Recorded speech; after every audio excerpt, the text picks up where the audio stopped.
Hi. In some of my most recent videos, I've been focusing in on leadership ethos, personal brand, and what I refer to as state management.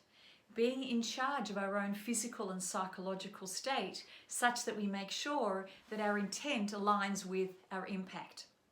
But I've seen a few presumptions and assumptions creep in to the conversations we're having online, to the statesman-like messages that are actually being presented by our Prime Minister, and by countless others over this 6 to 8 weeks where a lot of us have been working from home.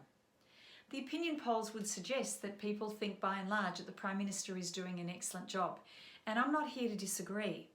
But each time he's asked us to stay home with our family, he's portraying an assumption that we all live with family, or that living with family is pleasant and pleasurable, that relationship conflict hasn't been magnified by people actually spending a lot of time together under the same roof, or that people aren't necessarily even estranged from members of their family.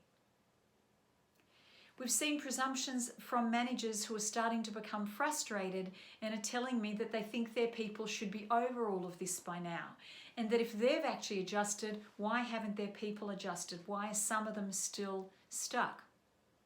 We've seen other assumptions that extroverts are necessarily struggling because they may be working from home and not necessarily enjoying the day-to-day energy that they would derive from being in a social environment at work.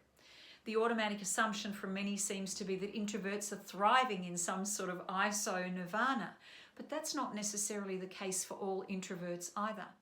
The assumption is that a lot of frontline people are necessarily anxious, even though we decide that they're modern day heroes, not necessarily.